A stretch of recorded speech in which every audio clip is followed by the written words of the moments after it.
I'm Seema Iyer, and I have the privilege now to oversee the vignette project, which is at the University of Baltimore. It's been at the University of Baltimore since 2007. And I took over the project, having been in the planning department before that, in 2011. And when I had the opportunity to take over the project, it just seemed like not only a researcher's dream to have access to all this data, but really somebody who's interested in neighborhoods and urban issues in general, being able to track what's going on in every single one of our neighborhoods all the time. Basically a dream job for me. So I'm excited to be able to celebrate the 20th anniversary based on the shoulders, all of your shoulders and the good work that you did to start it. And excited to kind of talk about and think about, where the project has gone and where it might be going in the future. One of the biggest things that I think the project should be about is making sure that the data gets in the hands of all kinds of what we might call decision makers. And decision makers, state senators, planning directors, community leaders, just regular folks that need access to information. And just because it's available on the website doesn't mean that everyone's just going to, naturally gravitate towards something like that. It does require talking to people. It requires going to community-based association meetings. It requires, really having those one-on-one conversations in some cases. And I feel like that's actually been the most exciting part for me, is to see kind of lots of different kinds of people use it, and you all kind of represent that. So I appreciate you joining us today to celebrate the 20th anniversary of vignette. So I'm going to start off with a couple questions, and happy to have any one of you answer them. But you started talking a little bit about, what does it mean for a city like ours to be able to have access to community data? The first time I worked at a community development organization was in this neighborhood known as Pigtown, but I was new at this, and for the first time, it was my job to figure out how to help revitalize this neighborhood. And I remember within that neighborhood, it had been designated as part of the empowerment zone, so we had a lot of resources that we didn't normally have, and within the community, we kept seeing this tension within the community and within our organization. And at one point, we realized that the one side of the office that was working with the problems in the neighborhood, and the other side of the office that was working with the opportunities in the neighborhood, we were all talking about the same 500 people. The same 500 people that the neighborhood thought were problems were also the opportunities, and the folks that were in job training, getting treatment help, and all kinds of wonderful services that we were delivering. We couldn't have figured that out without really looking at the data. Once the organization realized that, it really unified the organization and provided a path forward for it. The whole idea that the data and the information really belongs to the people in the community and the affected communities. Often as researchers, as analysts, we are collecting data. There's this extraction of the population. They are research subjects. And what excited me about it, and what vignette can continue to do, is to be a tool used by the communities themselves for their purposes, and the whole sort of concept of vital signs that it's life. So what does data and information mean? It means a way to really assess the health of the body that is, at this point, Baltimore. I started to really appreciate the importance of data when I really first moved to Baltimore, and how it can kind of impact how people look at a city. And I'll say that because, and I think it's particularly useful for a city like Baltimore, because quite frankly, when I was moving to Baltimore, I remember saying, there's no way in hell I'm moving to Baltimore, right? Because the data looked bad. Right. There are many people outside of the city of Baltimore that their only interaction with a city like Baltimore is the wire, and it causes you to kind of have these ideas about what the city is. It wasn't until I really became a part of this organization, Live Baltimore, that really kind of used information to kind of help to think about what is a story that you're telling to the people who are here and to the people who are outside of the city. And I think that's where data really becomes crucial, because then you can start digging into kind of comparables between the city and other major cities. And you really start to paint the picture about what are the assets that the city has. You can identify some of the issues as well.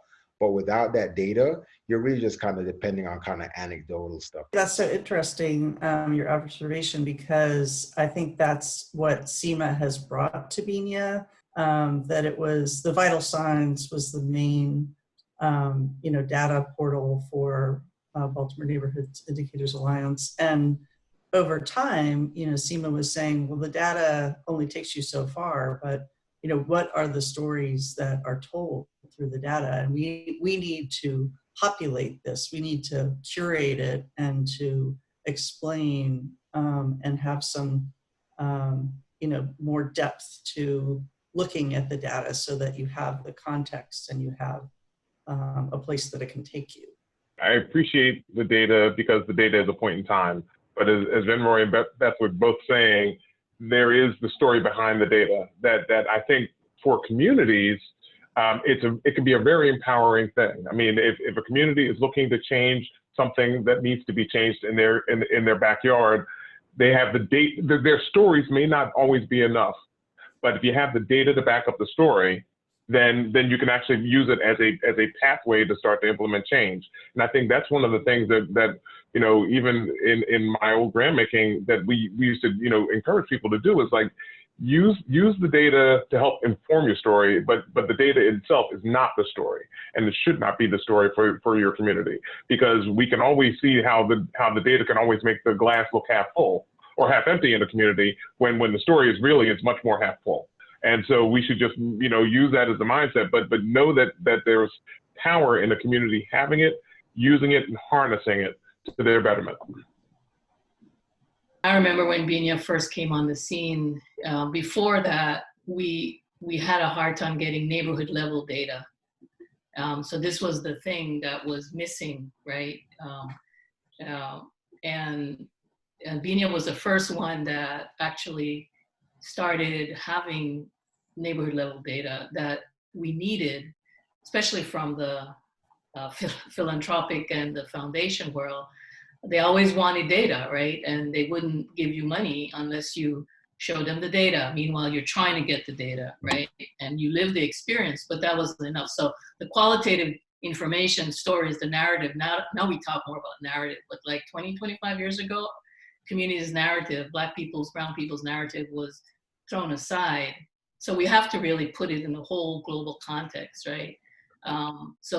So data was, the quantitative data was seen as a necessity to prove to the sort of colonial foundation world that it was true what these historic residents were saying. So when BINIA came on the stage, and I could actually go and I could like find what was the infant mortality rate for Middle East Baltimore, Old Town, Greek Mount, like that level of zip code of community, CSAs, community association, catchment area, that was huge. I mean, I don't even know, like, if you all realize like how big that was for people on the ground doing this hard work where you couldn't get funded and people would keep asking you for data that wasn't even existing there. Anybody have a story of using the data that you might want to share? Something I want to share a recent story because it was within the last 6 months. One of the things about the data that's so important is that then we're all telling the same story, right? We're all seeing the story. And so recently when we had this conversation with the Northwest community, I was saying basically, lots of folks are transit dependent. And so we were just having this very casual conversation. And I said, no, well, actually, look, 30% of your population doesn't have cars. So then when we started having a conversation with the planner and the planning department, we were all talking about the same thing. And they were like, really? How do you know that? And I was like, look, right here, transit dependency. So I just think that's the beauty of the data, and the data being out there is then you're all on the same page, you're telling a consistent story, and residents are telling it from their point of view, and planners are telling it from their point of view, and funders. But I just think that's that leveling piece is like the data. And I think the data is power, right? It gives people the power to them. It belongs to them. It's not, you know, as Mary was saying, they're not just subjects in this. They are, you know, this is theirs. So it's important to take a look at. Yeah, my story is about, I think, well, the most gratifying experience I was having is in training people to use it. So you're in the basement of a church or a rec center, and some people want to make some decisions, or they want to know more about their community. And in this particular case, they were trying to think about whether to set up a daycare center, or where they could put a food pantry. And this is, you know, there's the model about certainly trying to get foundations to give money or for grant proposals, but it's also, to me, it was also an opportunity for communities to self-determine and to figure out what they actually need by, again, analyzing the data. And the beauty of the vital signs is that putting it at the neighborhood level made it really accessible. You know, it's been extremely helpful to grantees and people who are applying to the Foundation for funding to have an accessible source of data about their neighborhood. You know, I have reviewed so many proposals from organizations that have, you know, really dug into vital signs for their neighborhood and looked at it over time. And it's so important, as everyone's saying, for people to really understand their neighborhood and for there to be a common narrative about the neighborhood. And it's helped me understand too, you know, different neighborhood conditions around the city, and always learning new neighborhoods too. So Seema, earlier you asked how important it is to have data for a city like Baltimore. I think this question actually leads me to think about how important it is to have information like that at the time in which we're currently living, and thinking about, particularly with everything that's going on in the world, the recognition of kind of the discrepancies and imbalances that have been afforded to Black and Brown people historically, and the impact, the generational impact that has had, right? And so we talk about some of these communities, and the data is very telling about, you know, where there has been a lack of investment and how that has actually implicated and impacted those communities for generations. So it's interesting. I was recently asked to join the board of a not-for-profit that started in Baltimore called the Baltimore African Americans Home Builders Cooperative. Right now, we're trying to work through this concept of, we can invest, at least in our first phase, we can only invest in quote unquote strong communities. What does that mean? Right? Unless you have the data, and that's what we're in the process now of trying to kind of pull together, you know, kind of the criteria for what it is that makes a neighborhood a strong neighborhood that will allow us to, at least on the first step, to prove our concept, be able to show that we can create these opportunities that are going to have real economic benefits for these people, right? And then after we've done that, we can then go into deeper levels, right, and try to find new communities and new neighborhoods. And so without that data, you're not ever going to be able to start impacting the things that are really kind of instrumental in making sure that you're making transformative change, not only for families, but for entire communities, right? We have to start thinking about how we're going to use that data to create wealth and opportunities. And that's how we're trying to think about using it now. So some of you have talked a little bit about what it was like not to have data, and now we know what it's like to have data now. Why don't we have you think about, you know, what the next 5-6 years are in Baltimore, and how we can kind of maybe move the needle on something related to the data. I will say that as an organization over the last 5 years, we have changed. You know, the city went through a pretty massive change in 2015 with the uprising after Freddie Gray. And what I realized that it wasn't enough to just put data out on a data portal, right? My job doesn't stop there. It used to stop there. My job is to then take it from the data portal and actually show it to people when they need it. And so we've been probably out and about town much, much, much more in the last 5 years than we ever were, I think, in the previous 5 years that I had been here. And I think the point was, if you don't even know it's there, you won't use it. So let's think about where we might go in, the next 5 years. Any thoughts that people want to have on that?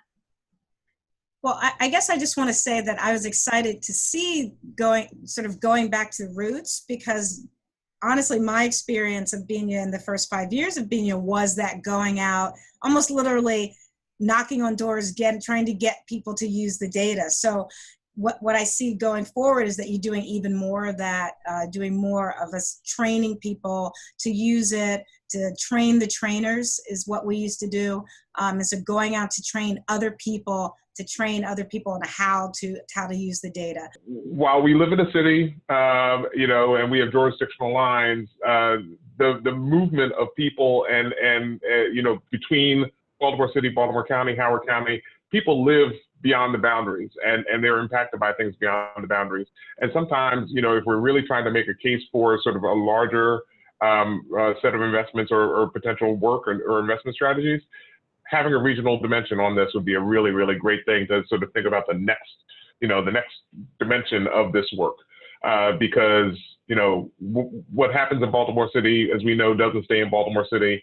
And so the spread of it, people need to have knowledge of what that spread is and what that impact can be. And especially if we have that information, it can actually make, I think, a larger difference for how people like Mary can be thinking about their work in Annapolis, during the legislative season. I wanted to just highlight, your increasing research capability. So not just providing the data, but providing the research and background around that. And I guess just putting a plug in for an issue area that really needs critical focus right now is broadband access, digital equity. And it's such a critical issue for the city. And as we know, with COVID, it has just blown up. And it is a social determinant of health, whether you have broadband access. And we need people to have wired access, and we need it to be more like a public utility than it is. Being able to easily manipulate the data online, like to do your own GIS mapping, like how can that become even easier? So how did that group of people who come to a community meeting and they hear something and they hear a question and it comes up, like how can that person or those folks go back home and maybe even on their smartphone get onto Binya's site and map their neighborhood right there? The other thing would be the framing. How does Binya use its skills and its network to elaborate and help to define how we move out of this mess that we're in of racism? Let the data help us pave the way and let it help us frame the way. The future, I'm looking forward to also thought leadership and that whole publishing piece, because I think that's a really critical thing in terms of moving forward. And Binya can be a leader in that. And the other thing I just honestly, as an aside here, is creativity and fun for that data, and also the average age of the day-to-day participant be, 20 years lower, so that we get younger people involved in this data and this mixing and this community leadership. Well, I think you all have just given us our strategic plan for the next 5 years. And I appreciate all of your thoughts and all of you that help support making this institution what it is today. And I look forward to working with you into the long future. Thank you so much. Great. Well, congratulations. Thank you. Congratulations. Yeah, congratulations. Happy birthday.